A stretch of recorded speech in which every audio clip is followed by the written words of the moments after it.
पूरे देश में आज रात 12 बजे से संपूर्ण देश में संपूर्ण लॉकडाउन होने जा रहा है। तो सुना आपने प्रधानमंत्री नरेंद्र मोदी को, उन्होंने कहा है आज रात 12 बजे से पूरे देश में संपूर्ण लॉकडाउन। हालात ये हैं कि देश में कई जगह सड़कों पर बिहार के मजदूरों को भूखे प्यासे पैदल जाते हुए देखा जा सकता है। जान हथेली पे देख के जा रहे हैं, न पहनने को न खाने को न कुछ। कैसे मर जाऊं, क्या रहूं, क्या खाऊं, कोई सुविधा नहीं तो क्या करूं। तो हम लोग नहीं जाएंगे तो यहाँ मर जाएंगे भूखा प्यासा।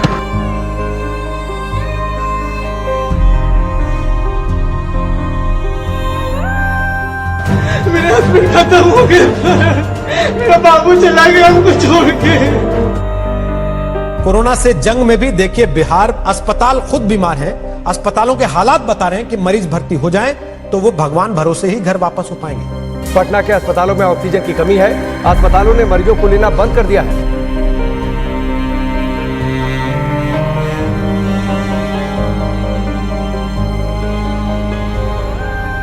समझ लो ऐसी यादें हैं कि मरते दम तक नहीं भूल पाएंगे। कोविड विश्वव्यापी समस्या थी, संकट आया, सबको कष्ट हुआ, लॉकडाउन हुआ, त्राही त्राही मची। लेकिन पूरे देश में जो दुर्दशा बिहार के लोगों की हुई, लोगों ने बिहार के लोगों को घरों से निकाल दिया। लोगों को बस तक नहीं मिला, ट्रेन नहीं, गाड़ी नहीं, पैदल चल के बच्चों को लेकर अपनी पोटली, अपनी जीवन की पूरी कमाई, जमा पूंजी लेकर हजार किलोमीटर महिलाएं, बच्चे पैदल चलकर आए। महीनों तक वो नजारा चलता रहा और हम जैसे लोग सारी शक्ति, ताकत, साधन होने के बावजूद कुछ नहीं कर सके। तो ऐसा लगा कि नहीं, अगर भगवान ने शक्ति बुद्धि दी है, कुछ ऐसा करना होगा जिससे कि समाज सुधरे। नेताओं को जिताते हराते रहने से कुछ नहीं होगा। मेरा मोह भंग हुआ।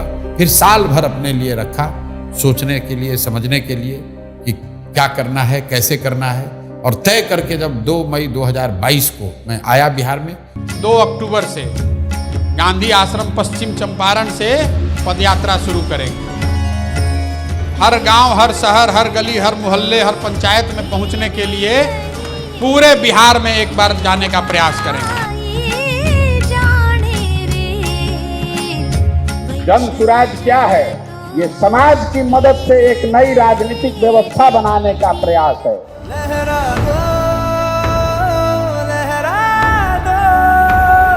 सरकशी का परचम लहरा दो, गर्दिश में फिर अपनी सरजमी का परचम लहरा दो। पूरे बिहार में 3 बरस पैदल चल के आपके गांव समाज को मत कर आपके बीच से ऐसे आदमी को चुन कर निकालेंगे जिसके पीछे अपना पूरा पैसा, शक्ति, ताकत, बुद्धि सब लगाएंगे और आपके आशीर्वाद से उसको जिता कर लाएंगे। वोट चाहे जिसको भी दो, एक बार वोट अपने बच्चों के लिए।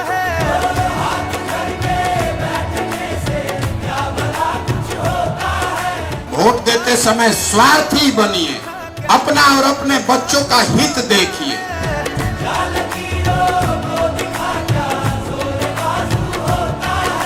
जन सुराज पदयात्रा किसी और पदयात्रा से बेहद अलग है। इसका लक्ष्य सुर्खियां बटोरना नहीं, लोगों के बीच जाना था, उन लोगों की समस्याएं, उनका दुख समझना था जो आजादी के 7 दशक बाद भी मुख्य धारा में नहीं पहुंच पाए। प्रशांत किशोर उस बिहार को ढूंढने निकले थे जो विकास की दौड़ में इतना पीछे छूट गया था कि वहां उम्मीद की कोई किरण तक नहीं पहुंचती थी, जिसे देश के सभी नेताओं और दलों ने न सुधर पाने वाला राज्य मान लिया था। जन सुराज पदयात्रा का कोई समय निर्धारित नहीं है। जब तक एक पंचायत की सभी समस्याओं का पता न चले, अलग अलग समाज और वर्गों के लोगों की मुश्किलों का पता न चले, तब तक प्रशांत किशोर उसी पंचायत में रहते। बिहार में ये पहली बार हो रहा था कि कोई व्यक्ति पायदान में खड़े आखिरी शख्स तक पहुंच रहा था, उससे बात कर रहा था।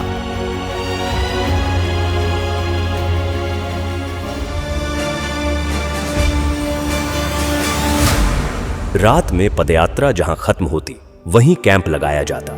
इस कैंप में प्रशांत किशोर 200 से 250 पदयात्रियों के साथ रुकते। न सोने की सही जगह थी, न पीने का साफ पानी। कैंप में सुविधाओं का अभाव था, लेकिन बिहार में बदलाव लाने के हौसले के आगे ये तकलीफें असर नहीं करती थी। सुबह होते ही कैंप में गांव वालों का आना शुरू हो जाता। प्रशांत किशोर उनसे मिलते और उनकी समस्याओं पर बात करते। लोगों को यकीन था कि कोई सुने न सुने, प्रशांत किशोर उनकी आवाज सुनेंगे और उनका दुख दूर करेंगे।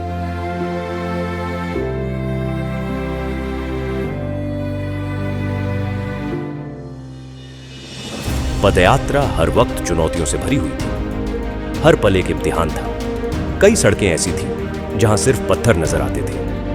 वहीं कुछ गांव ऐसे थे जहां सड़क पहुंची ही नहीं थी।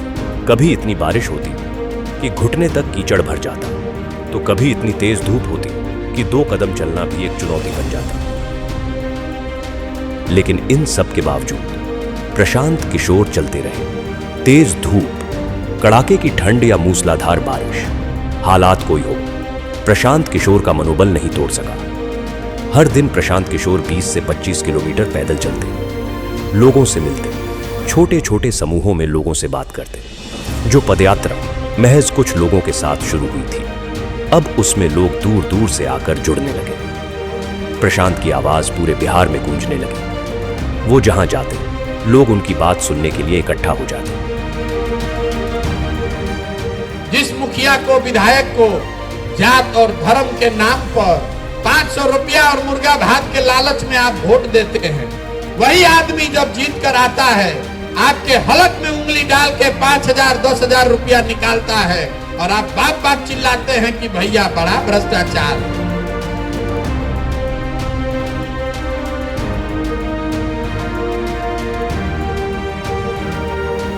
लेकिन इसी बीच कुछ ऐसा हुआ जिसने सबकी सांसें अधर में लटका दी। लगातार खराब रास्तों पर रोजाना 20 से 25 किलोमीटर चलने की वजह से प्रशांत किशोर की कुछ मांसपेशियां फट गईं। वो चलने फिरने में असमर्थ हो गए। डॉक्टर ने उन्हें कुछ हफ्ते आराम करने की सलाह दी। समस्तीपुर में जब एंट्री हो रही थी, वैशाली से हम लोग समस्तीपुर की तरफ बढ़ रहे थे, तो शाम के बाद अचानक से हमारी नज़र जब प्रशांत किशोर पे पड़ी तो उनके पैरों में बहुत तकलीफ थी। मतलब वो जूझ रहे थे उस तकलीफ से, उनसे चला नहीं जा रहा था।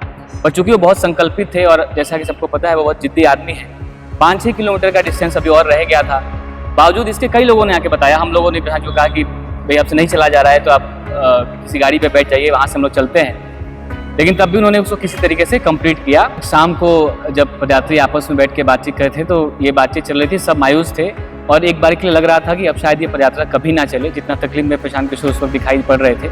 लेकिन महज कुछ दिनों के बाद ही उतने ही उत्साह के साथ उसी मोरवा ब्लॉक के लरुआ गाँव से पदयात्रा फिर से शुरू होती है। तो वहाँ महिलाएं उनको आशीर्वाद देने के लिए लगातार आए हैं। सबकी आंखों में आंसू है, इमोशनल है। जैसे ही पदयात्रा चलती है कई लोग उनको गले लगा लेते हैं, कई महिलाएं उनके सर पे हाथ रख देती हैं उनको आशीर्वाद देने के लिए। बुजुर्ग आके बात करते हैं और गांव में भी एक उत्साह का माहौल होता है कि जिस व्यक्ति को यहीं पे चोट लगी थी वहीं से उनकी शुरुआत हो रही।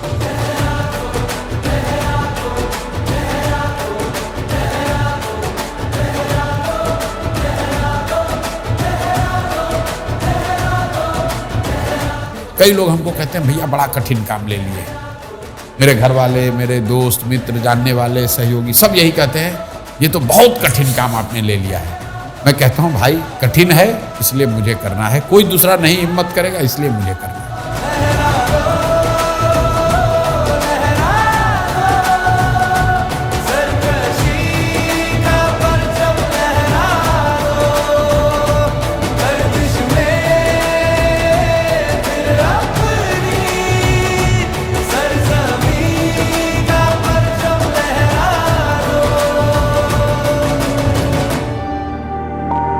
पदयात्रा के दौरान प्रशांत किशोर की पहचान एक नए बिहार से हुई।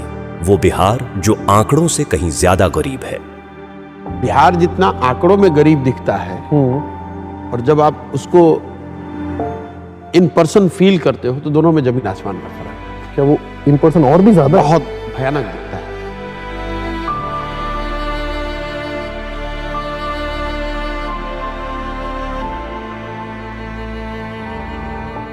जब आप उसको विजुअली देखते हैं, इंटरैक्ट करते हैं, तो कभी कभी वो मतलब घबराहट से ही होती है, इतनी मतलब है घबराहट होती है, यार ये कैसे सुधरेगा, कितना पीछे छूट गए हम लोग। क्वाइट कॉमन, आप किसी भी सभा में आप बैठते हैं तो 5-10 ऐसी बूढ़ी महिलाएं आपको मिल जाएंगी, बुजुर्ग मिल जाएंगे जो कहेंगे कि हमारे पास कुछ नहीं है, 400 रुपये पेंशन मिलता है, वो भी नहीं आ रहा है, बच्चों ने मुझे निकाल दिया है, मेरे पास घर नहीं है। वो घबराहट होती है मुझे, घंटों में सोचता हूं कि यार कैसे वो मैनेज कैसे करते हैं 400 रुपये में।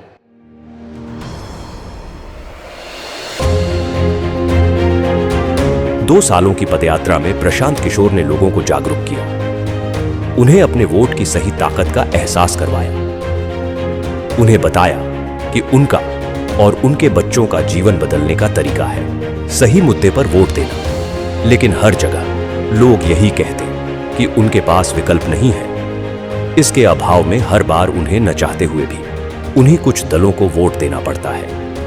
इसी सवाल के गर्भ से निकला जन सुराज अभियान को राजनीतिक स्वरूप बनाने का विचार। जन सुराज के 1 करोड़ से ज्यादा संस्थापक सदस्यों के साथ चर्चा की गई, हर बात पर बारीकी से बात की गई और इसके बाद सबकी सहमति से तय हुआ कि इस अभियान को अब राजनीतिक दल का स्वरूप देना जरूरी है ताकि बिहार की विकल्पहीनता खत्म हो।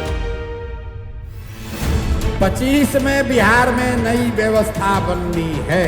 आपने हाथ में राखी बांधी है, तब आपका हाथ पकड़ रहे हैं और भरोसा रखिए आपको भी हारने नहीं देंगे। 2025 में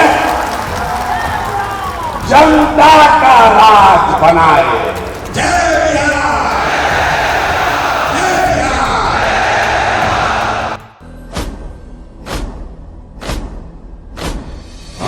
है प्रचंड बोल मस्तकों के झुंड, आज जंग की घड़ी की तुम हार दो।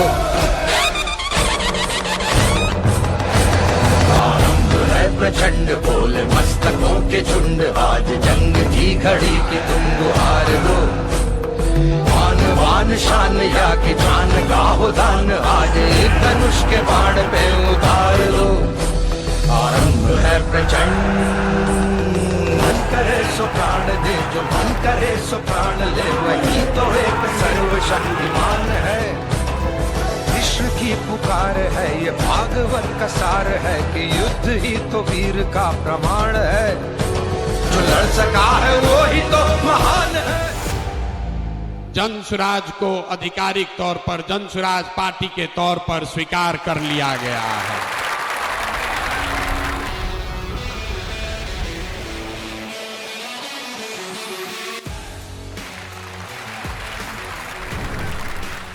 जन सुराज बिहार के युवाओं की जिद है कि जिस बिहार को इस देश के बड़े बड़े दल और नेताओं ने न सुधर पाने वाला राज्य, जातियों में बटा हुआ राज्य मानकर इसके हाल पर छोड़ दिया है, उसको सुधारने का जिम्मा यहाँ के युवाओं ने उठाया है। ये हमारी जिद है। जन सुराज बिहार के युवाओं का संकल्प है कि अगले 10 बरस में देश का सबसे गरीब और पिछड़ा राज्य बिहार, इसको देश के 10 सबसे अग्रणी राज्यों में शामिल कराकर ही दम लिया जाएगा। तो जन सुराज जिद है युवाओं का, जन सुराज हमारा संकल्प है। जन सुराज एक नई व्यवस्था है, लेकिन सबसे बढ़कर ये जन सुराज का सपना है।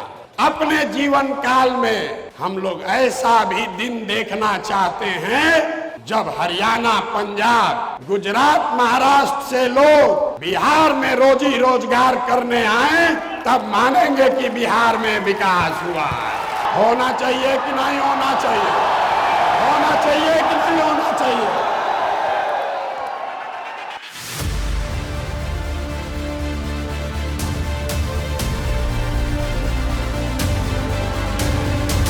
कार्यवाहक अध्यक्ष जिसको नियुक्त किया जा रहा है, जिनके नाम पर सबकी सहमति है। वो सज्जन यहाँ मधुबनी के हैं जिनका नाम है मनोज भारती।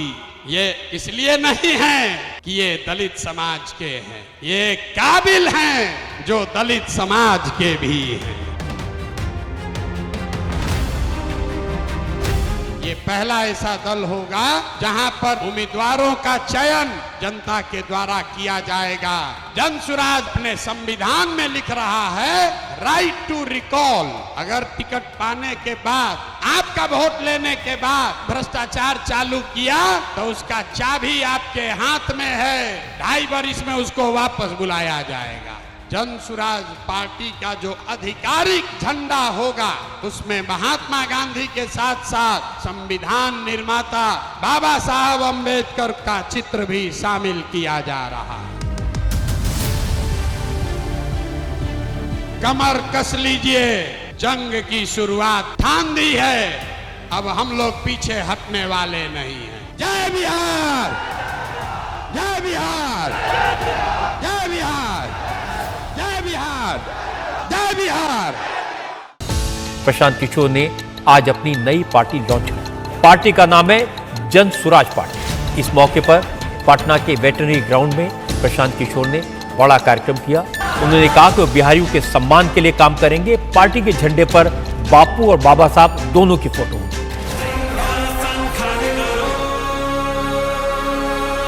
मैं यहाँ से यात्रा पर निकलूंगा और आपके घर, आपके गांव आऊंगा, ये हमको रोक नहीं सकते हैं।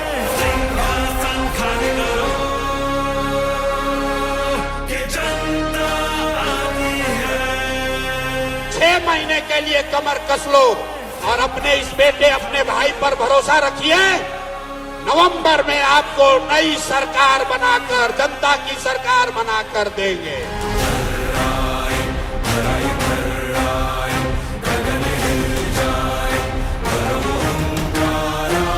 आप हमारे साथ आइए, हमारे साथ आइए और पूरे देश के राजनीति का निडिल घुमाकर अगर बिहार के ओर न कर दिए तो आपका बेटा नहीं।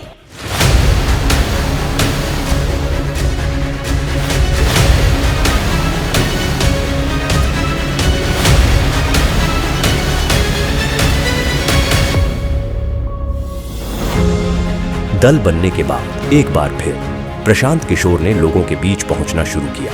इस यात्रा को नाम दिया गया बिहार बदलाव यात्रा। मकसद वही था, दशकों से विकास की दौड़ में पीछे छूट रहे बिहार के लोगों को बताना कि वो गरीबी और बदहाली से कैसे निकल सकते हैं। लोगों को ये एहसास दिलाना कि वो अपने वोट की ताकत से बिहार में कैसे बदलाव ला सकते हैं। यात्रा की शुरुआत जयप्रकाश नारायण के पैतृक गांव सिताब दियारा से हुई, लेकिन वहां पहुंचकर पता चला कि जेपी के घर का बिजली कनेक्शन कटा हुआ था क्योंकि बिजली बिल का भुगतान नहीं किया गया था। इस स्थिति से साफ हो गया कि 40 साल से जेपी के नाम पर राजनीति करने वालों की मानसिकता क्या है। प्रशांत किशोर ने इस स्थिति को जनता के सामने रखा। भाई बताइए, जेपी के घर में भारत रत्न आपने दे दिया, आप जेपी की महिमा मंडित कर रहे हैं, उनके नाम पर कुर्सी पर बैठे हुए हैं और उनके घर में बिजली नहीं है, अंधेरा रहता है। इससे ज्यादा दुर्भाग्य की बात क्या हो सकती है। नतीजा यह हुआ कि जेपी के घर की बिजली बहाल हुई। इस तरह बिहार को बदलने की यात्रा की शुरुआत जेपी के घर की स्थिति बदलकर हुई। 1 साल से कटी हुई है डिस्कनेक्ट में। आज प्रशांत साहब आए हुए हैं तो बिजली चालू हो गई यहाँ पे। बिहार बदलाव यात्रा ने इस बात को साफ कर दिया कि प्रशांत किशोर ने लोगों के मन में उम्मीद भर दी है।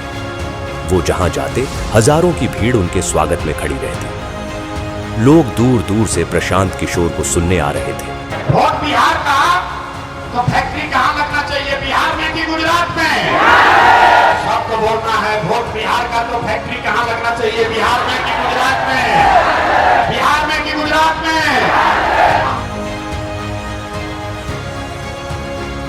नीतीश कुमार को रखना है कि हटाना है? रखना है कि हटाना है? रखना है कि हटाना है? हाथ उठाकर बोलिए, रखना है कि हटाना है? सभाओं में जन सुराजियों की ऐसी भीड़ उमड़ती कि लोग देखकर दंग रह जाते। सबके मन में सिर्फ एक ही उम्मीद कि प्रशांत किशोर बिहार में बदलाव लाएंगे। बिहार में बदलाव होना चाहिए कि नहीं होना चाहिए? होना चाहिए। अभी होना चाहिए कि 5 वर्ष के बाद? अभी कि 5 वर्ष के बाद? सब लोग तैयार है? अगर सब तैयार है तो हमसे गारंटी ले लीजिए, छठ के बाद किसी का बच्चा बिहार से बाहर पढ़ने के लिए और रोजगार के लिए नहीं जाएगा।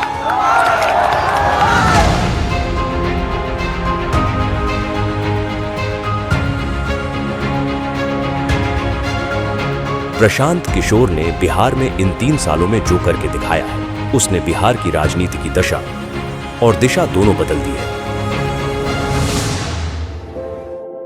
प्रशांत जी को देखता हूँ आजकल घूम रहे हैं पूरा बिहार, गांव-गांव जा रहे हैं, बहुत परिश्रम कर रहे हैं। उनकी बातें तो बड़ी इंटरेस्टिंग और बड़ी फैक्ट वाली बातें करते हैं वो। प्रशांत किशोर जो है, इसमें कोई डाउट नहीं है कि एक शक्ति के रूप में एक ऑल्टरनेटिव पॉलिटिकल पार्टी के रूप में अपने को एस्टैब्लिश नहीं किया हो। मैं प्रशांत किशोर जी को फॉलो कर रहा हूँ क्योंकि उनकी बातें कनेक्ट करती हैं मेरे से। वो तथ्य रखते हैं सामने और सार्थक बातें करती हैं, पॉजिटिव बातें करते हैं। कास्ट या रिलीजन और इन सब से उठ के बहुत ही प्रैक्टिकल बातें। बिहार में प्रशांत काम कर रहा है, मुझे उनसे बड़ी आशा है। मुझे इनमें एक बड़ा तेजस्वी युवक दिखाई देता है जो बिहार का दर्द जी रहा है। 3 साल से गांव-गांव रोड वो घूम रहे हैं, लोगों के बीच में जा रहे हैं। ये इस चीज को मैं दाद देता हूँ, सलाम करता हूँ इस भावना। प्रशांत किशोर जी को जब मैंने अभी देखा लास्ट सम 2-3 इयर्स से बिहार के लिए बात करना, तो लगा कि नहीं, ये एक परिवर्तन करने की समय है और इस परिवर्तन के क्षण में मैं अगर उनकी ताकत नहीं बनूं पीछे से, तो फिर मैंने क्या किया? फिर मैं समझती हूँ कि ये भी एक मोमेंट है कि बिहार की जो परिवर्तन की बात है, सपोर्ट करने की जरूरत है उनको। भारत की जो राजनीति उसमें प्रशांत किशोर जैसे लोगों का बोलबाला होना ही चाहिए। प्रशांत किशोर तो बहुत बढ़िया आदमी, राजनीतिक सूझबूझ तो उनके अंदर सबकी है। अब तो हवाएं ही करेंगी रोशनी का फैसला, जिस दिए में जान होगी वो दिया रह जाएगा।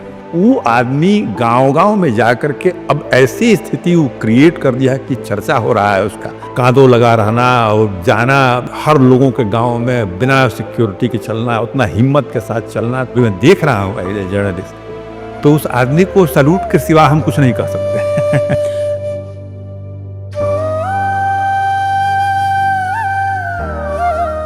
जीवन में मेरे पास जो कुछ भी है वो सब कुछ मैंने इसमें दांव पर लगाया है, अपना सब कुछ झोंका है इस पर, और ये तय करके आए हैं कि चाहे जो भी करना पड़े, किए बगैर मानूंगा नहीं।